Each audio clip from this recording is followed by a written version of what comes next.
Hey everyone, it's Big Daddy, and here we are again with Big Daddy and friends. And as always, I always promise that I'm going to bring you one, people that I know, two, people that I'm friends with, and three, people that have been there, have played it, watched it, know the game. So this next gentleman that is joining us is a longtime friend of mine. Definitely has a couple of Super Bowl rings. Definitely played the game at the highest levels from college to pro. And I'm glad to say that my boy Howard Cross is joining us. So, everyone say hello and welcome Howard Cross. What's up, Big Howard? Hey, thanks, Big Daddy, man. Appreciate that. Nice intro. That nice intro. Nothing going on, man. Just trying to get by. We keep working, bro. Hustling. I hear you. Well, that's the one thing I know about you is you're a hard worker both on and off the field.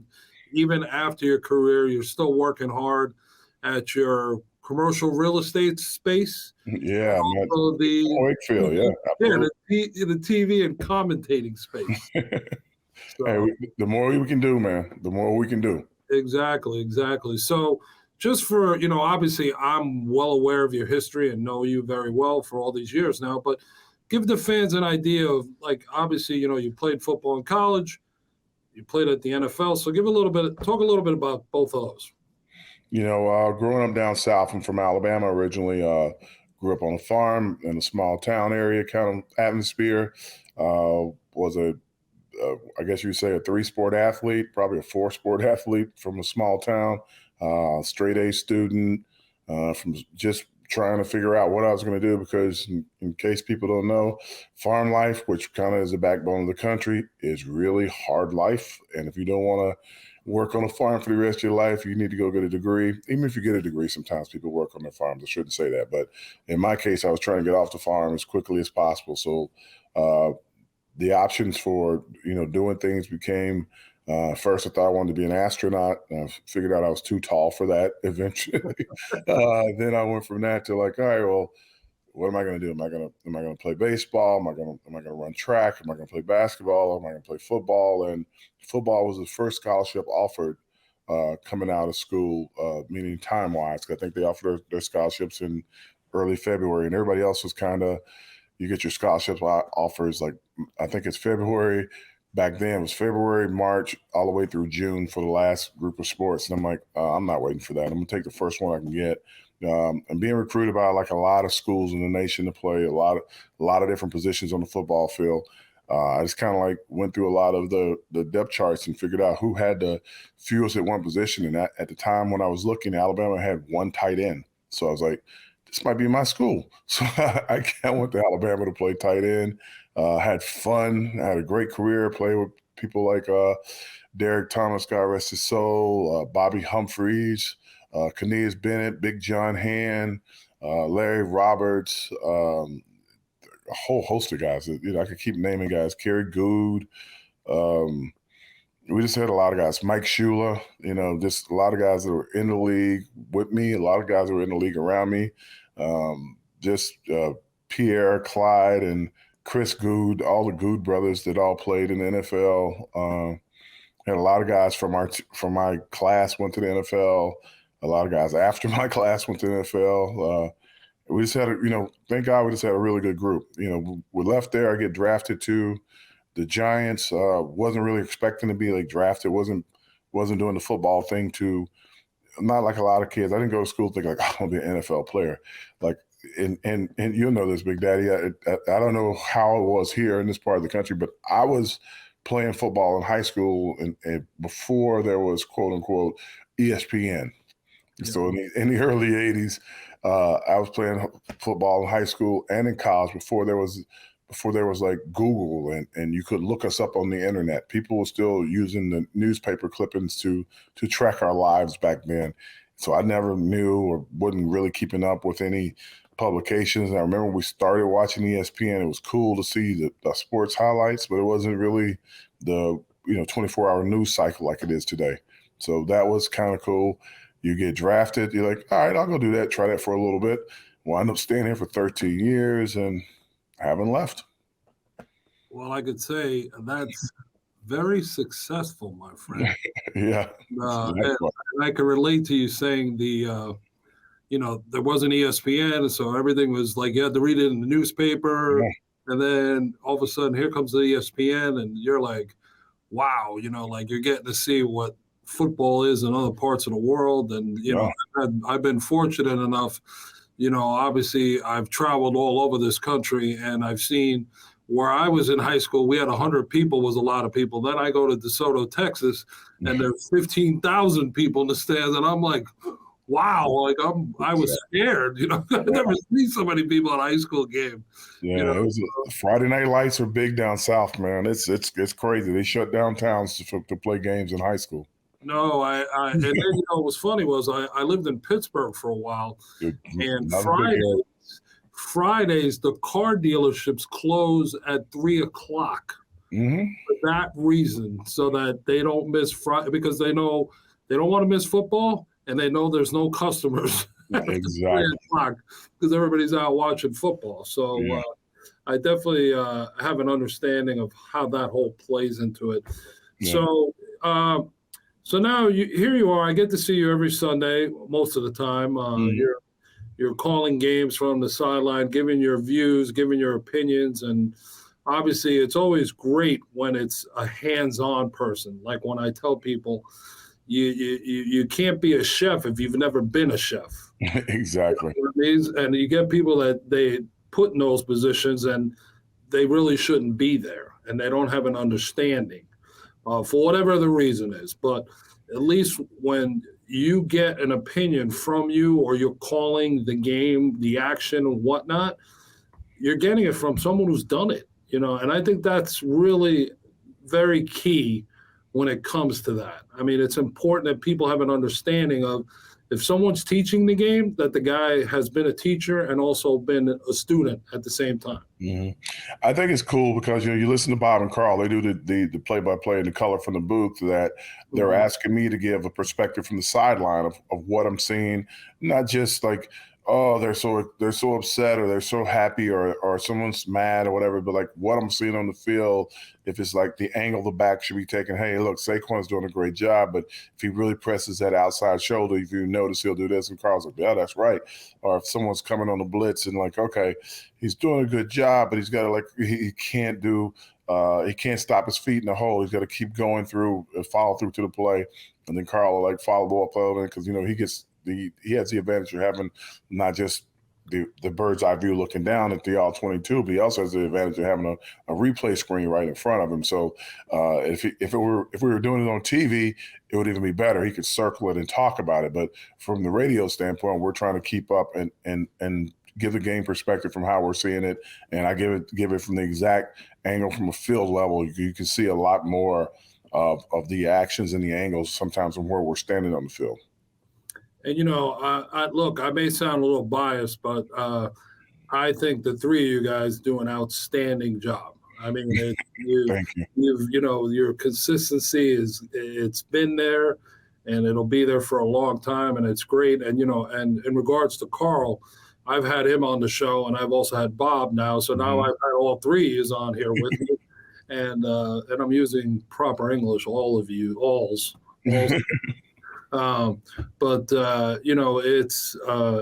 it's great to listen to games sometimes on the radio. Sometimes you don't have the you're not on, you're not at the game, or you're not getting it on TV for whatever the case. And when you hear it, you feel like you're there. That's, I think, what the three of you guys do a great job. And Bob's excitement and Carl's wisdom and the way he points out things, and then you giving the field angle, you can't ask for anything better than that.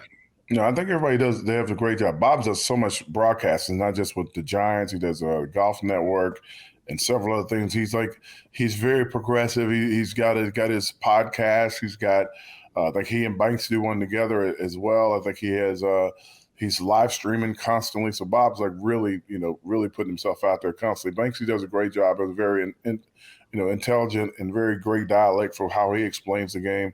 And the thing that I think that's probably biggest about them is that they're not homers. So they're not always calling a game in the view of, oh, wow, the team is so, what happened there? And like, they're more about seeing it, and they're calling it from a New York Giant perspective too. So like, if something's going wrong, they are leaning on it and leaning into it. If something's going right, they lean into it and they talk about it. It's both, in both cases, they're very fair. They're very very poignant and right to the point. I also like the fact that the guys respect them. So it's not like if you're coming down on a play or a particular player, they're not, there's nothing personal about it. They're just telling what they're seeing, but they're telling it also from a group that really loves the team, and they want the best for the team at all times.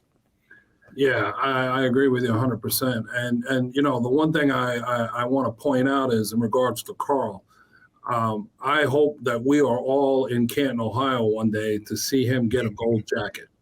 I think he's deserving of it, and a lot of people bring it up, and it's funny how that conversation comes up quite a bit, and he's got a lot of fans. So, I'm praying, keeping my fingers crossed for him to make that happen, and that we could all be there to share with him that special moment. Yeah, Carl Banks, I don't think people realize the type of player he was and how dominant he was as a player. Like Harry Carson, Carl Banks, LT, Pepper Johnson, a bunch of these guys that were playing at the same time. They don't really understand how important Carl was. Carl made more plays in the Super Bowl than these guys made. He made more plays in both Super Bowls than everybody made. He would make plays during the year. There were outstanding plays, and watching him play, and it helped me be a better player playing against him every day in practice. He was a phenomenal player. And I think that, this recent, how do I say, I guess recent bias to the newer guys that are coming out. There are a lot of great players. It's hard to capture enough seats in the Hall of Fame every year. But guys like Carl is just hard for people to figure out when's there's going to be a chance to get in. Think about guys like Joe Klecko, who was a Pro Bowler at every position on the defensive line. They can't figure out that you got to vote a guy in that's a Pro Bowler at every position on the defensive line, and it's just since it's left up mostly to the writers and what they thought is the younger the writers become, the younger the requests for players to get in become. Yeah. It's just one of those things. Like you lose advocates, and some of the writers that are coming up now and speaking Carl's name mostly are the guys who were not so much writers when Carl was playing, but they were guys that grew up watching him play. So they remember how great he was.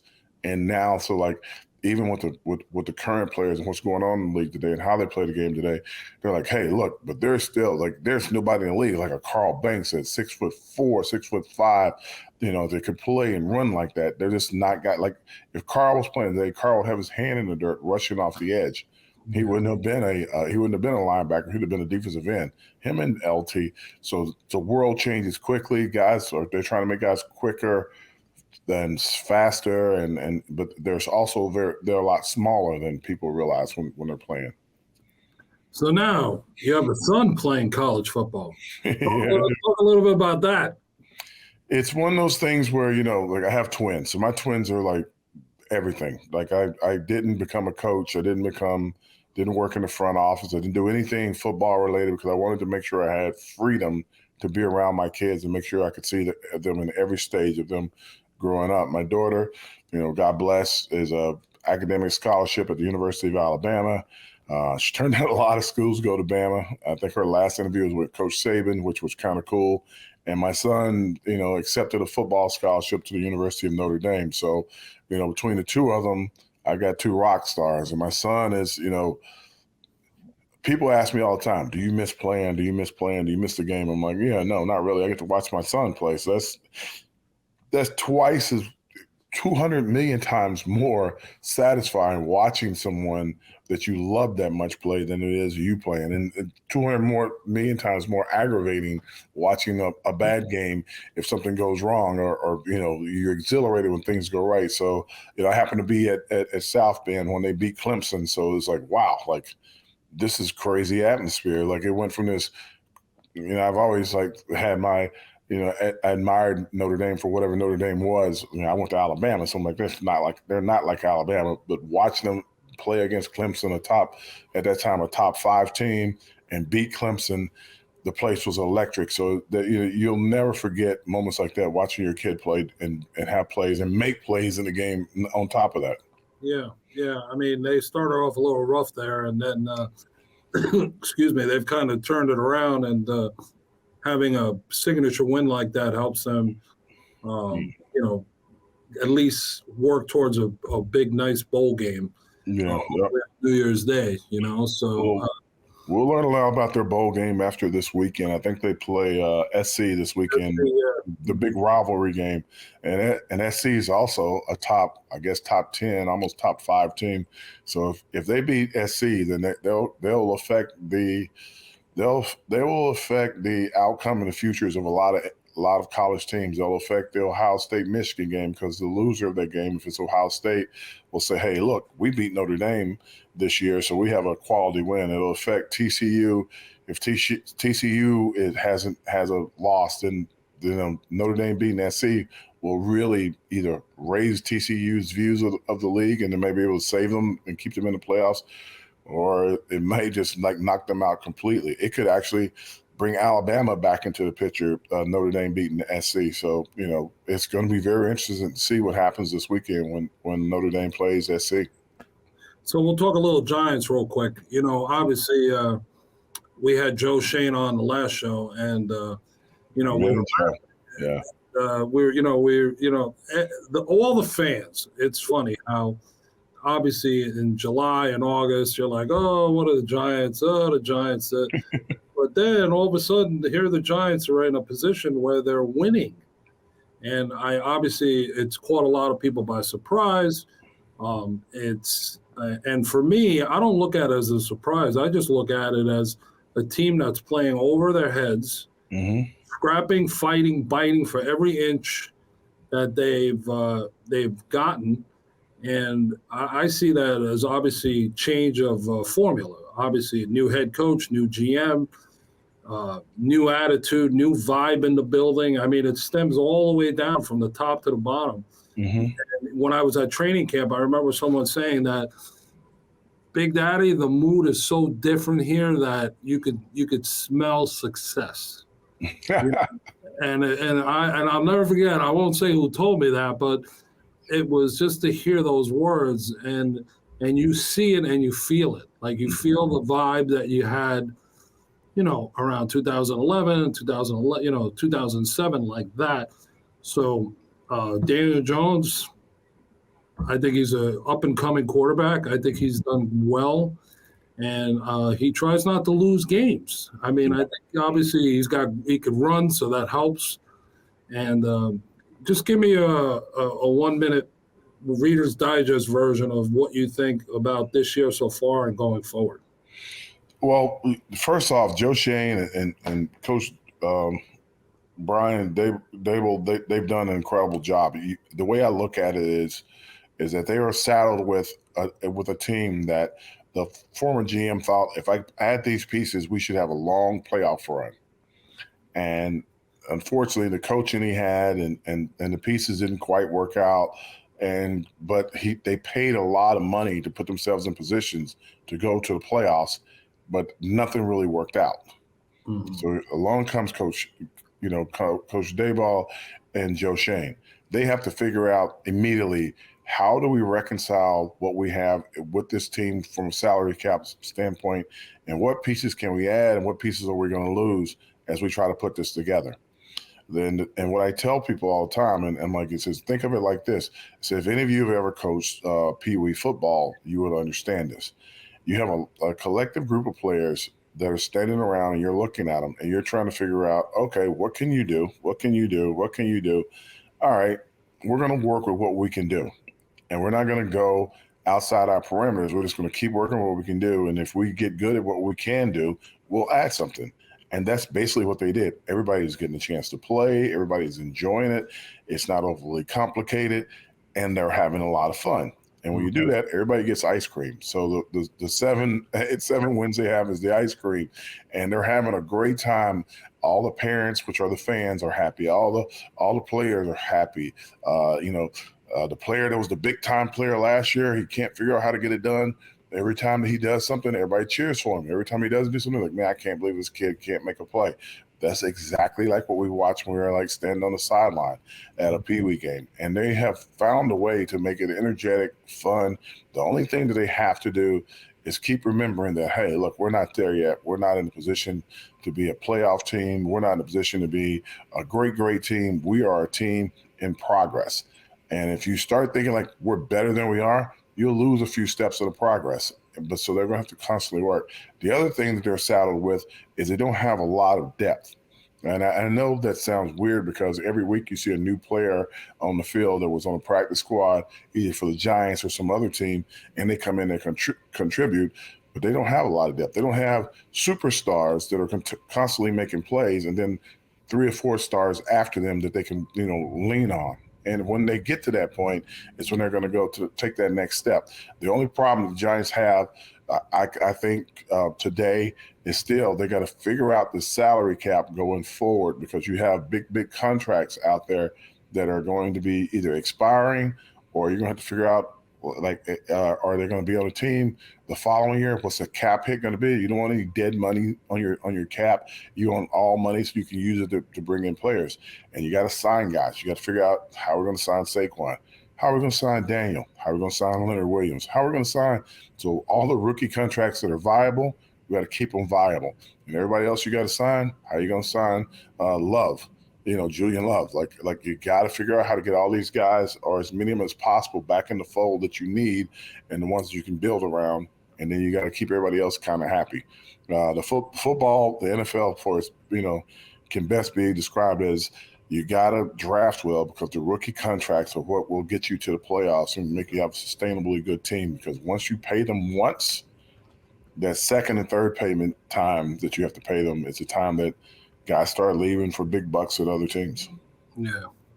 Well, listen, obviously we both wish the Giants well and absolutely keep winning and they keep that attitude going, and we'll see what happens in January. So they got a shot. They got a shot. But I think this past weekend with the loss to Detroit wasn't just a loss to Detroit. That was a loss of a lot of players. So. Yeah.